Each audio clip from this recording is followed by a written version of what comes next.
Let's just cut to the core here. Trae Young isn't just the face of the Atlanta Hawks. He is the Atlanta Hawks, or at least he has been for the past 5 years. But now, the franchise is staring down a decision that could define the next decade of basketball in Atlanta. Do they lock him down with a monstrous extension, think $60 to $70 million per year, y'all? Or do they let the clock tick and risk him walking in 2026 for absolutely nothing? That's the scary part, because this isn't just about talent, it's about leverage. For the first time in his career, Trae has real, legitimate power over the franchise, and trust me, he knows it. Remember those early reports that he was frustrated about the lack of help? Those weren't just smoke, that was fire, and it's been quietly simmering ever since. He's looking around at a squad that's gotten younger, more developmental, and wondering, why am I carrying a rebuild again? If you're Trae and you're watching guys like Luka Doncic, Ja Morant, and even Tyrese Halliburton get the spotlight with teams built to win around them, you start asking real questions. So the Hawks are boxed in. Do they trade their franchise guy now and get something back while his value's still decent? Or do they hold on, hope he stays, and possibly lose him for zero in free agency? It's a high-stakes poker game, and right now, Trae's holding all the cards. Here's the thing, this ain't new. Trae's been quietly unhappy for a while now. Way before the public caught on, there were whispers in the league. Anonymous sources saying he wasn't thrilled about the direction. Rumblings that he wasn't vibing with the coaching, the roster makeup, the lack of progress. But back then, he was still on that rookie scale deal, not much leverage. Now, he's staring at free agency in 2026, and the Hawks know they can't play around anymore. If he says, I want out, they don't get to say, nah, we're good, and move on. That 2026 deadline puts a ticking time bomb under this franchise. They either pay him huge money soon or risk losing him for nada. And Trae can sit there, arms crossed like, y'all really want to build around me with this group? Cool, let's see what my options look like in a year. That's the leverage. It's psychological warfare now. Plus, the vibes aren't immaculate. Let's be real, the team's younger, veterans are out, wins are scarce. If you're Trae, 26 years old, still in your prime, and you're watching the same old play-in level performance, that's not inspiring. And if the Hawks even think there's a chance he walks in 2026, they've got one shot to recoup value. So yeah, he doesn't even need to demand a trade. The mere existence of that leverage is enough to throw this whole thing into chaos. Now let's talk about the young guns. This part's important because if you're gonna even think about trading Trae, you better have something exciting to fall back on, right? And the Hawks do kinda. You've got Onyeka Okongwu at 24, solid interior presence, improving every year. Jalen Johnson's 23 and was cooking before the injury. Dyson Daniels, still just 22, plays with poise way beyond his years. And then the big one, Zachary Rissasher, the rookie, the guy who low-key turned heads at the end of the season. He's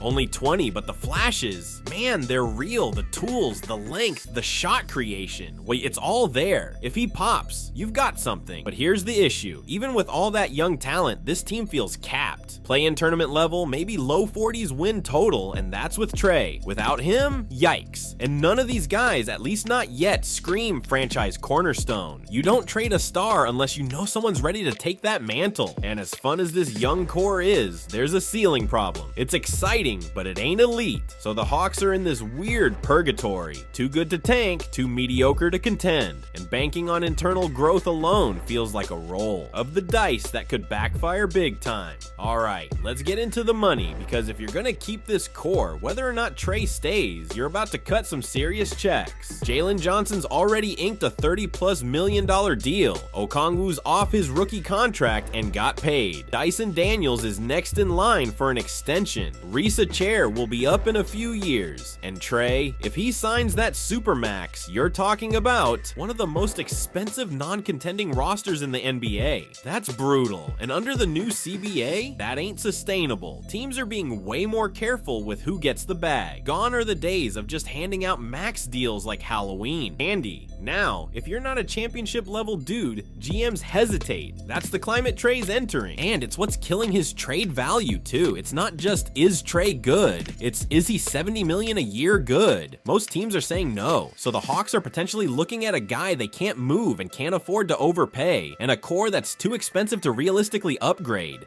That's cap hell. It's not just about Trae, it's about how much everyone else costs around him. And if this team ain't sniffing 50 wins, what's the point of spending like you're a finals lock? Let's be real, the Trae Young trade market isn't booming. Like, yeah, we can name teams that could use a scoring guard, but how many are willing to go all in? The Orlando Magic need a point guard, sure, but are they gonna build around Trae's ball-dominant style next to Paolo and Franz? Doubtful. The Houston Rockets, maybe. They've got assets, but again, does Trae fit their identity? Probably not. He's small, he's a defensive liability, he's expensive. That combo scares off a lot of front offices, and the teams that would go after him, like a win-now team looking for that final piece, don't have the cap space or assets Atlanta wants. So it's a catch-22. He's too valuable to trade for nothing, but not valuable enough to spark a bidding war. That's what makes this so messy. The Hawks would be selling low, but waiting longer just tanks the value more. The offers they've seen already? Not impressive. You're not getting a blue chip prospect and a haul of picks. You're maybe getting expiring deals and one mid-tier first. That's not gonna cut it for your franchise guy, which brings us back to that horrifying conclusion.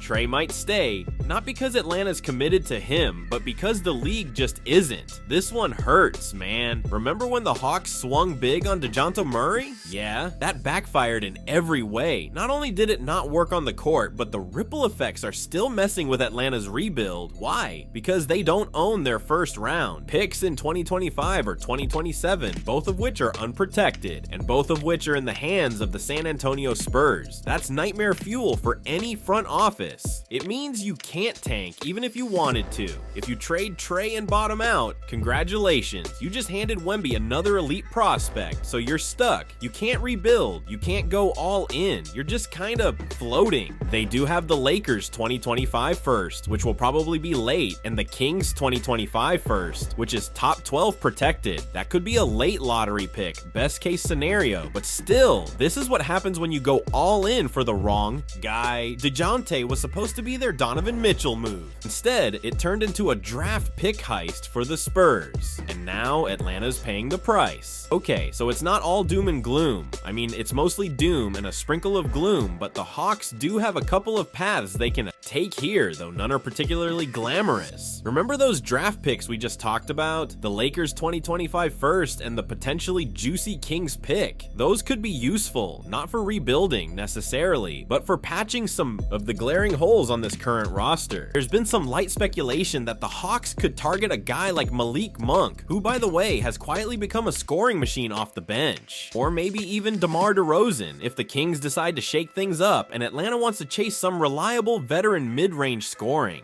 The point is, you could pair one of those picks with a salary filler and try to get someone who makes life easier for Trae. You know, someone who can shoulder scoring, open up spacing, and maybe bring some playoff level shot creation to the mix. But let's not kid ourselves, this is duct tape problem solving. You're not vaulting into contender status with a DeRozan trade. At best, you're improving from 40 wins to what?